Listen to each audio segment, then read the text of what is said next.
네, 안녕하세요. 오늘도 메가더 목사님께서 쓰신 기도의 열정을 가지고 공부하겠어요. 오늘은 우리가 우리의 죄를 사하여 주시옵고인데요. 그 책에 이런 얘기가 있죠. 뉴욕에 있는 어떤 묘비에는, 공동묘지에 있는 그 묘비에는 그 아무 이야기도 없고 이름도 없고 태어난 날도 없고 죽은 날도 없고 오직 용서받았다는 이야기만 써 있는 묘비가 있다는 얘기가 있어요.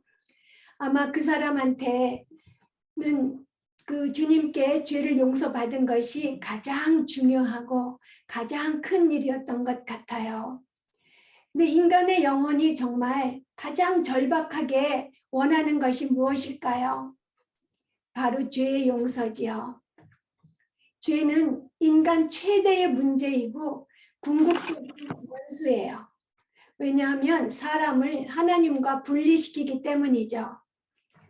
오늘은 마태복음 6장 12절 말씀, 우리의 죄를 사하여 주시옵고를 가지고 하나님께서는 구세주이시며 사람은 죄인이라는 것, 그리고 우리가 어떻게 하나님께 죄를 용서받을 수 있나를 알아보겠어요. 먼저 죄가 문제인 것을 알아보겠어요. 죄는 사람이 자기 힘으로는 치유할 수 없는 도덕, 영적 질병이에요. 이 죄는 어떤 일을 하냐 하면은 사람의 지성과 감정과 의지를 지배해요. 지정의를 지배해요. 로마서 1장 21절에 보면 죄 때문에 사람들의 생각이 허망하여지고 마음이 미련한 데다가 어두워지게 되었다고 얘기해요. 생각도 허망해지고 마음이 미련한 데다가 어두워지기까지 했다고. 그리고 예레미야서 44장 16절 보면은 이스라엘 백성들이 예레미야가 여호와의 이름으로 하는 말을 듣지 않아요.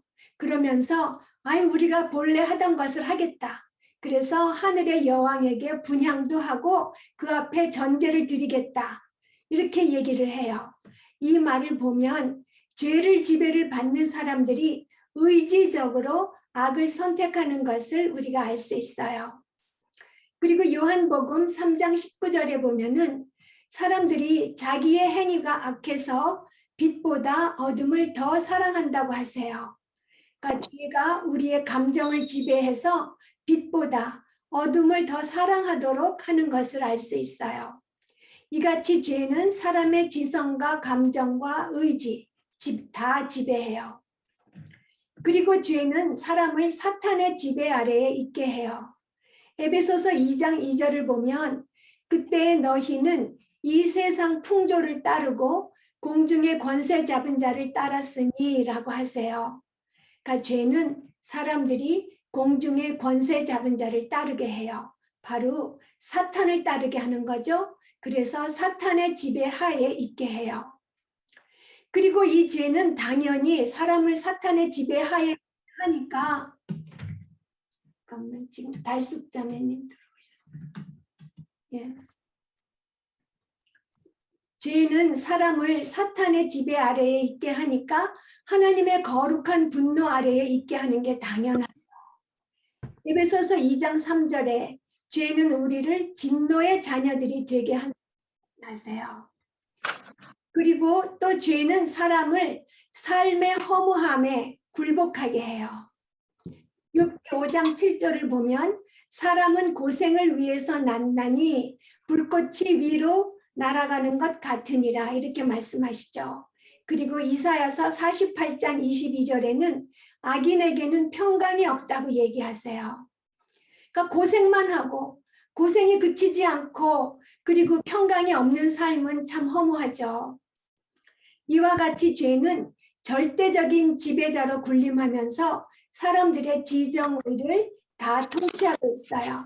그래서 죄는 사람의 영혼의 주인이 되었고 그 죄의 바이러스는 살아있는 모든 것들에게 전염되었어요.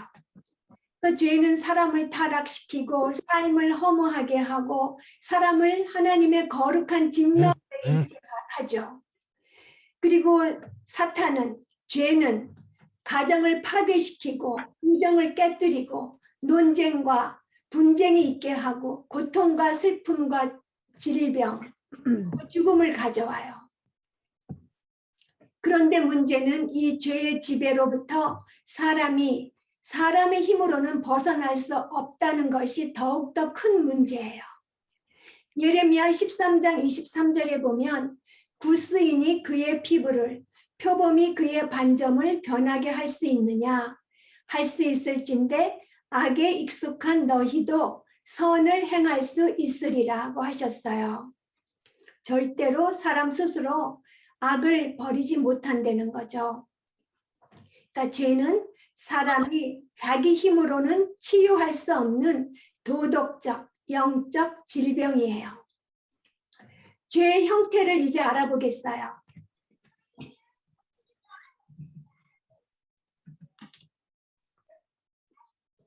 신약 성경에는 죄라는 단어에 하나님께서 5가지의 그 그리스 단어가 나오는데요. 하나님께서 정하신 기준에서 빗나간 죄라는 뜻이 있는 하말티아, 그리고 부주의로 짓는 실족하는 죄인 파락토파, 그리고 좀 더 의식적이고 의도적인 범죄인 파라바시스, 그리고 더 의도적이고 극악한 죄인 불법을 뜻하는 아노미아, 그리고 하나님께 인간들이 반드시 갚아야 할 죄의 빚이, 죄는 그 빚이라는 뜻이 있는 오필레마가 있어요. 이 단어 중에서 마태복음 6장 12절의 그 주기도문에는 빚의 의미를 가진 오필레마가 사용되었어요. 아더 핑크가 죄에 대해서 설명한 글이 있는데 그 그리스도 5가지를 잘 죄송합니다. 책에 아더 핑크가 죄를 잘 설명한 글이 나오는데 그거 읽겠어요. 죄는 하나님의 거룩함에 반대가 되는 것이고 하나님의 법을 범하는 것으로서 죄는 사람을 더럽히고 불명의 거리가 되게 하며 비난거리가 되게 한다. 죄는 범죄 행위이며 빚을 지는 것이다. 우리는 피조물로서 우리를 창조하시고 통치하는 분에게 순종해야 할 빚이 있다. 그런데 우리는 불순종으로 말미암아 벌이라는 빚을 지게 된 것이다. 그래서 우리는 하나님께 거룩한 용서를 구해야 한다고 죄를 설명했어요. 이 아더핑크가 잘 설명한 이 죄는 반복해서 말씀드리지만 사람이 자기 힘으로는 갚을 수 없는, 해결할 수 없는 엄청난 빚이에요. 그러니까 이렇게 우리가 무슨 일을 해도 갚을 수 없는 이 엄청난 빚을 하나님께서 해결해 주셨어요. 바로 용서하심으로써 해결해 주신 거죠.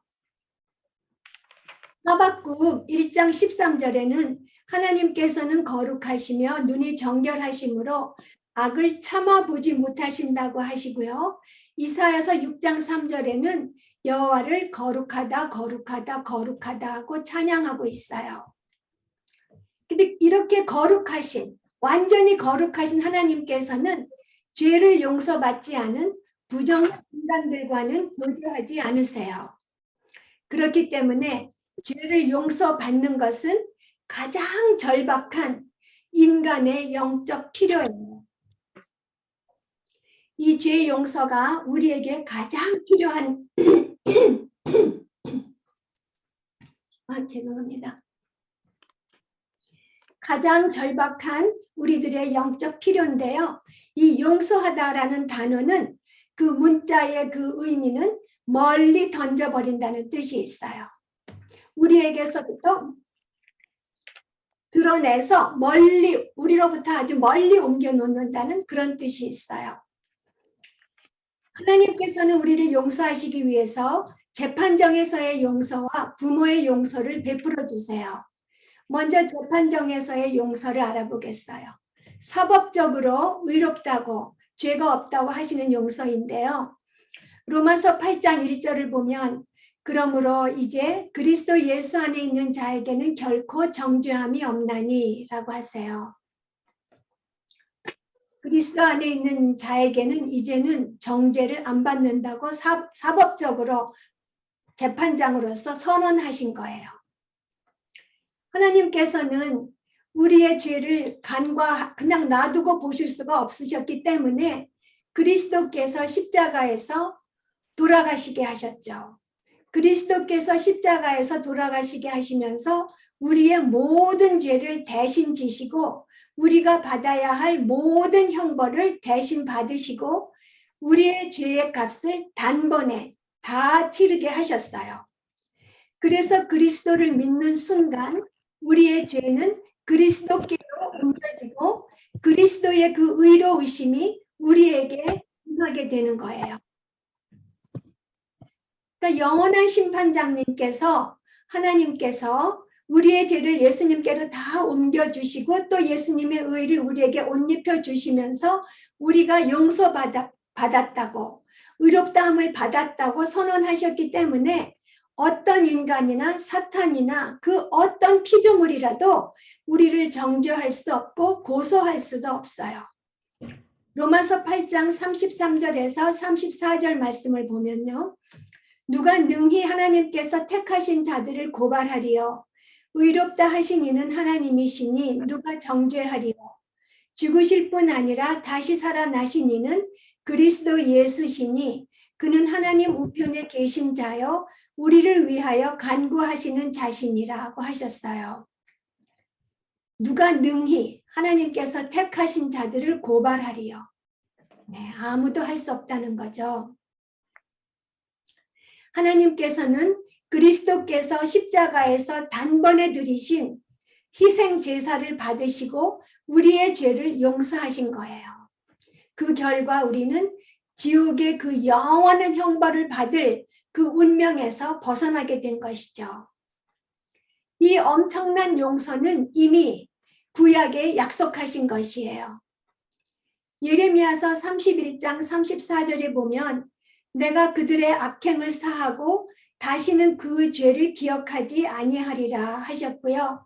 시편 103편의 12절에는 동이 서에서 먼 것 같이 우리의 죄가를 우리에게서 멀리 옮기셨고 아까 용서한다는 거는 멀리 보낸다는 뜻이 있다고 했잖아요.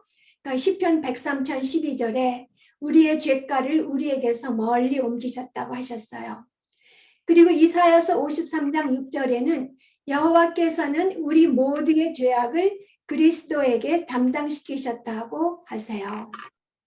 그리고 신약의 그 로마서에도 3장 24절에서 26절에도 그리스도 예수 안에 있는 속량으로 말미암아 하나님의 은혜로 값없이 의롭다 하심을 얻은 자 되었느니라.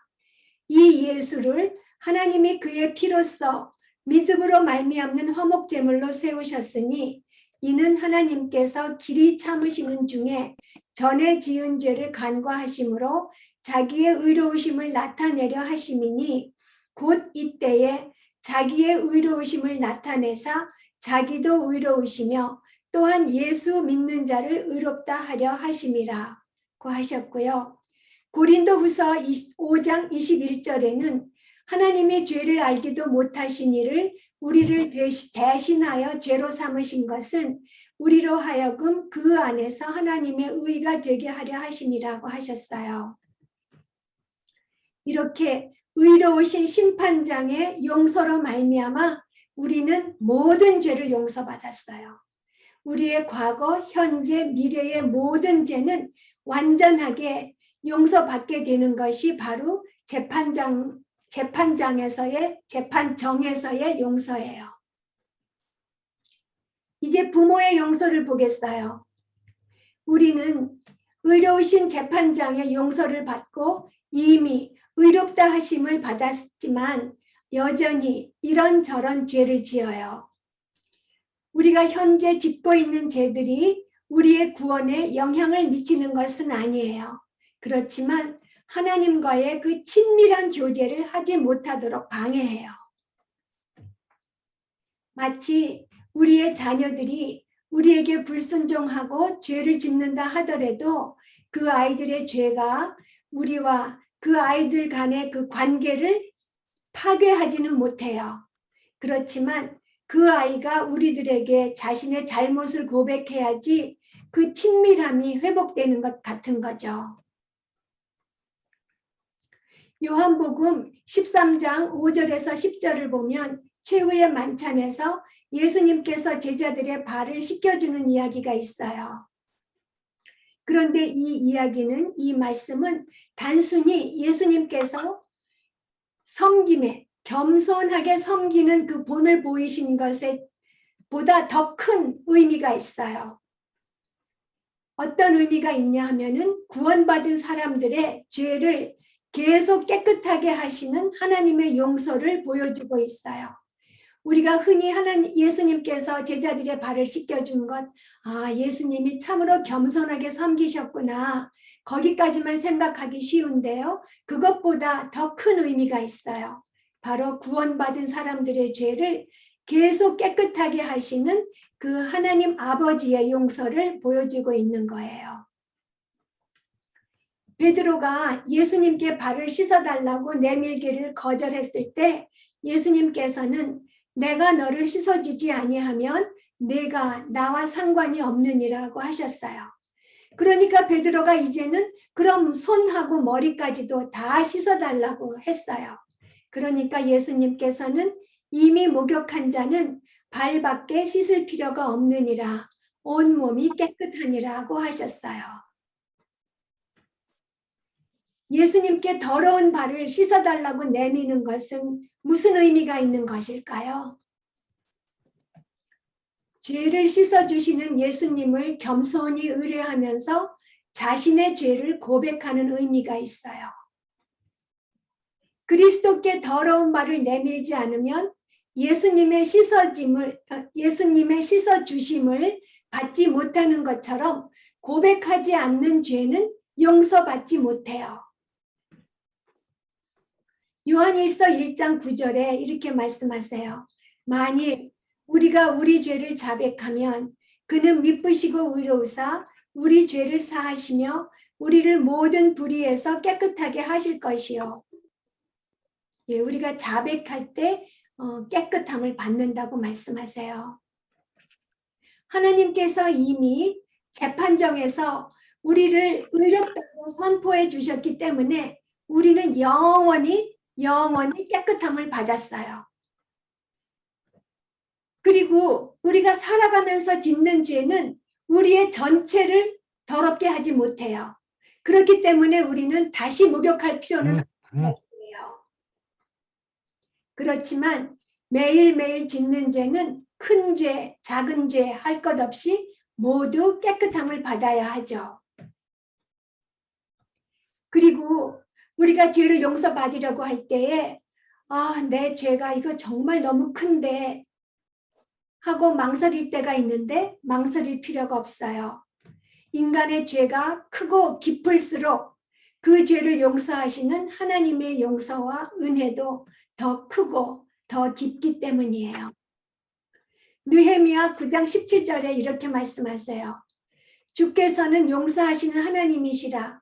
은혜로우시며 긍휼히 여기시며 더디 노하시며 인자가 풍부하시다고 했어요.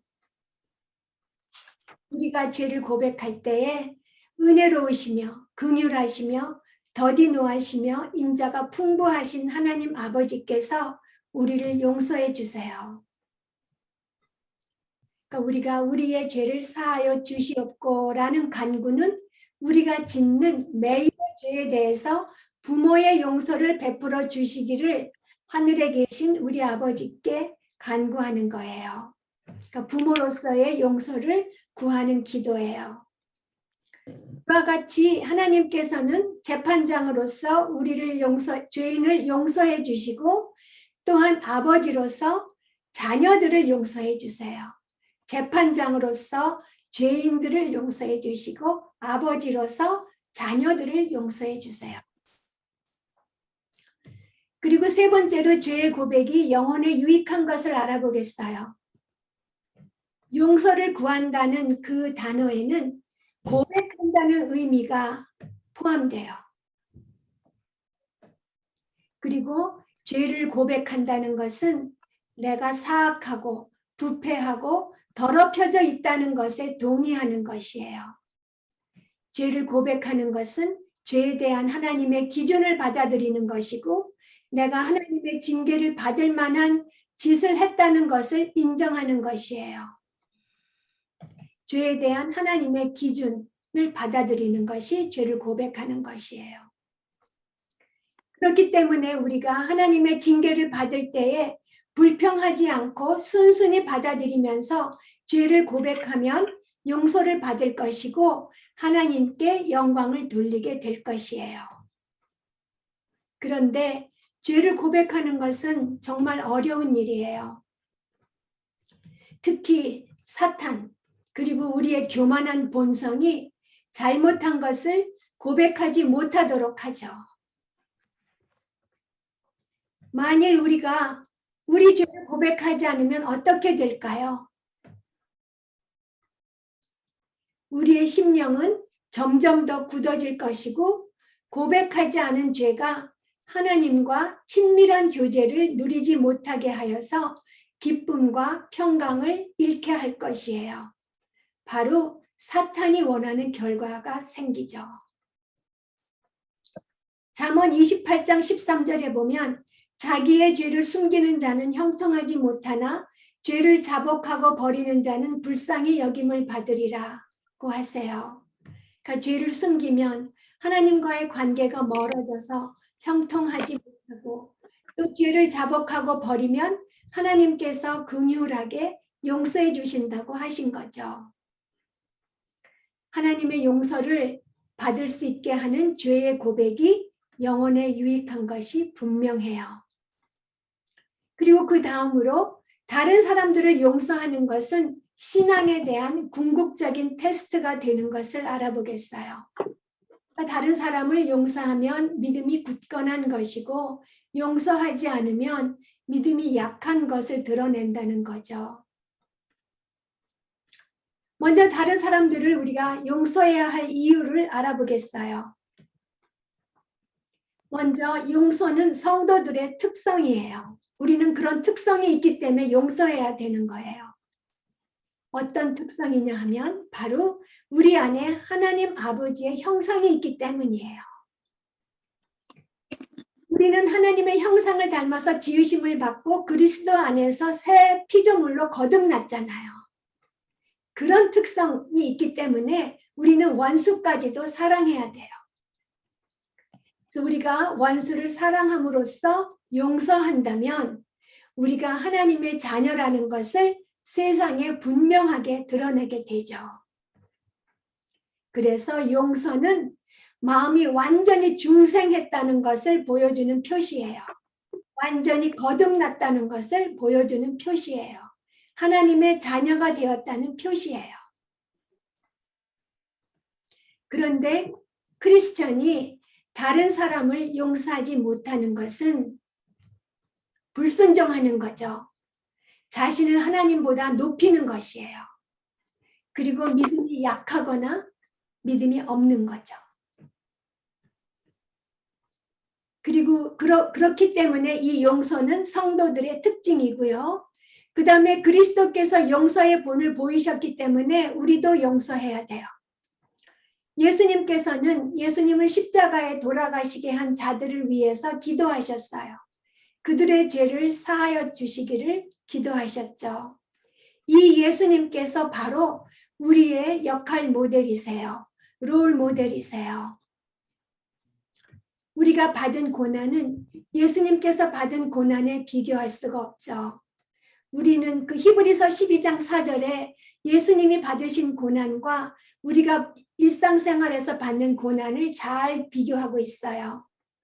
히브리서 12장 4절 너희가 죄와 싸우되 아직 피 흘리기까지는 대항하지 아니하고 우리는 피 흘리기까지는 그런 핍박을 받아본 적이 없어요. 그래서 우리는 그리스도를 닮기 위해서 용서해야 되고요. 또 용서는 그리스도인들의 그 최고의 미덕이에요. 잠언 19장 11절에 보면 노하기를 더디하는 것이 사람의 슬기요 허물을 용서하는 것이 자기의 영광이니라고 하셨어요. 그래서 우리가 용서를 베풀 때 하나님의 형상을 드러낼 수 있고 하나님의 창조의 영광스러움을 보여줄 수 있어요. 그래서 용서는 그리스도인들의 최고의 미덕이기 때문에 우리 용서해야 돼요.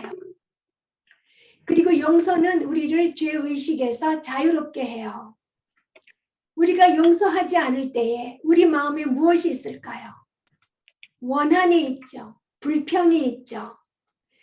그 마음에 있는 원한과 불평이 마음의 평화와 행복과 만족을 빼앗아가고 몸의 건강까지 해치게 될 수가 있어요.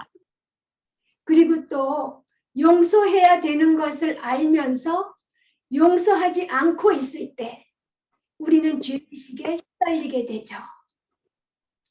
그리고 용서하지 않는 마음을 누가 줄까요? 바로 사단이 주는 거고 우리가 용서하지 않을 때에는 사탄에게 속고 있는 것이에요. 그래서 우리가 다른 사람을 용서할 때 죄의식에서 자유롭게 돼요. 그리고 용서는 교회에 유익해요. 성도들 간에 해결되지 않은 갈등이 있을 때에 교회의 능력이 떨어지게 되죠. 성령님께서 활기차게 역사하실 수 없는 거예요. 그래서 마태복음 5장 23절, 24절에는 이렇게 말씀하세요. 예물을 드리려다 형제에게 원망 들을 만한 일이 있는 것이 생각나면 먼저 형제와 화목하고 와서 예물을 드리라고 하세요. 예배 드리기 전에 용서하고 그리고 화목해지라고 명령하셨어요. 그래서 용서하는 것이 교회의 그 전체에 유익하기 때문에 용서해야 돼요. 그리고 또 용서는 하나님의 징계에서 벗어나게 하기 때문에 우리는 다른 사람을 용서해야 돼요.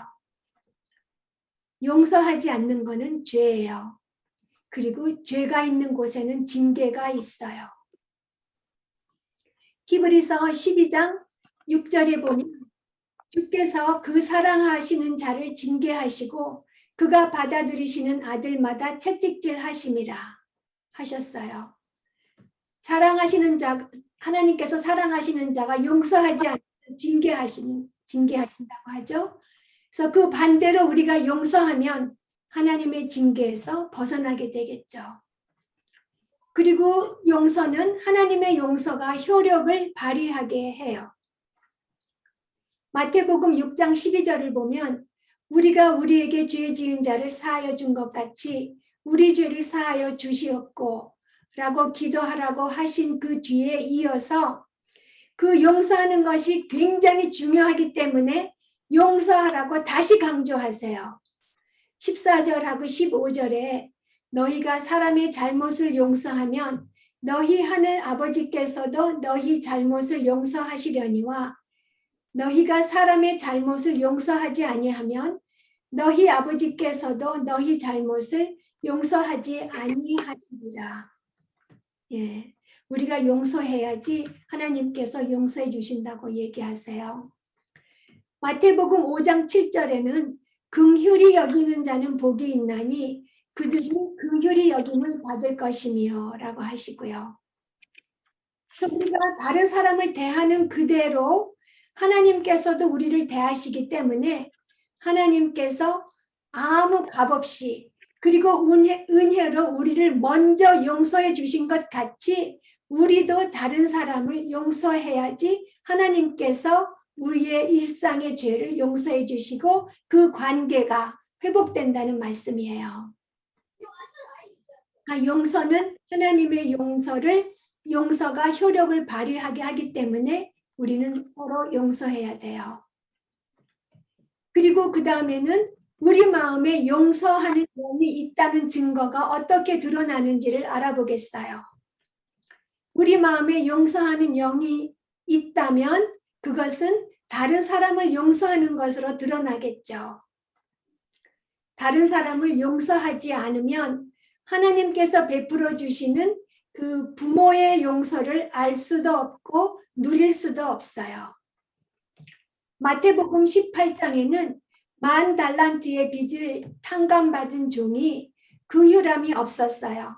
그래서 자신에게 100데나리온을 빚진 그 동료를 옥에 가두었고 그것을 안 그 노한 주인이 노해서 동료를 긍휼히 여기지 않은 그 종을 다시 옥에 가둔 이야기가 있어요. 이야기를 보아서도 자신은 용서를 받고 나서 다른 사람들을 용서하지 않으면 결국 징계를 받는 것을 알 수 있어요. 그래서 우리는 하나님께서 우리에게 베푸신 엄청난 긍휼을 잊지 말고 또 다른 사람들을 긍휼한 마음으로 용서해야 돼요. 용서를 베푼 그 인물, 성경의 인물로 우리 요셉과 스데반을 들을 수 있죠. 창세기 50장 19절에서 21절을 보면 요셉이 이렇게 말해요. 자신을 팔아버린 그 형들에게 하나님께서 형들의 악을 선으로 바꾸어 주셨기 때문에 이제 자신이 형들과 가족들을 돌보아 주겠다고 위로하고 있었어요. 형들을 용서한 거죠. 그리고 사도행전 7장 60절에는 스데반은 돌에 맞아 죽어가면서 하나님께 기도했어요. 자기를 돌로 쳐 죽이는 이 자들에게 죄를 돌리지 말아달라고 용서하는 기도를 한 거죠. 거룩하신 하나님의 용서를 받고 난 뒤에 다른 사람들을 용서하지 않는 것은 하나님의 긍휼을 가볍게 여기는 그런 죄예요. 야고보서 2장 13절 말씀, 긍휼을 행하지 아니하는 자에게는 긍휼 없는 심판이 있으리라. 긍휼은 심판을 이기고 자랑하느니라고 하셨어요. 그래서 오늘 배운 것을 요약하면 우리에게는 계속되는 문제가 있어요. 바로 죄죠. 이 죄가 우리와 하나님과의 교제를 방해하고 또 하나님께 쓰임받는 것을 방해해요. 이것을 해결해 주시려고 하나님께서는 우리에게 끊임없는 용서를 베풀어 주세요. 그런데 이 하나님께서 베풀어 주시는 용서를 받기 위해서는 우리는 반드시 죄를 고백해야 돼요. 그런데 죄를 고백하고 용서를 받기 전에 먼저 할 일이 있어요. 다른 사람들을 용서해야 되는 거죠. 만일 우리가 용서하지 않는다면 죄를 용서한 자기 죄를 용서받았다는 사실을 잊어버린 교만하고 이기적인 사람이 되는 거예요. 마치 마태복음 18장에 10,000달란트의 빚을 탕감받은 종과 같은 사람이 되는 거죠. 우리는 죄를 고백하는 것이 이렇게 중요하지만 죄를 고백하고 용서받기 전에 먼저 다른 사람을 용서해야 돼요. 그리고 또 한 가지 중요한 것은 하나님께서 용서해 주신다는 이 약속을 죄를 지어도 된다는 허가로 여기면 절대로 안 되죠. 그래서 이제 앞으로 우리들 다 같이 하나님께서 은혜로 베푸시는 그 위대한 사랑과 용서에 항상 감사하면서 매일매일 우리에게 죄를 짓는, 우리와 생각이 달라서 우리를 힘들게 하는 다른 사람들을 용서하고 자신의 죄를 고백하고 하나님 앞에 홀로 나아가서 은밀하게 그리고 확신 있게 하나님께 간구하여서 죄를 용서받고 하나님과 깊고 밀접한 관계를 누리게 되면서 오는 기쁨과 행복을 누리시면서 사시기를 바랍니다. 기도합니다.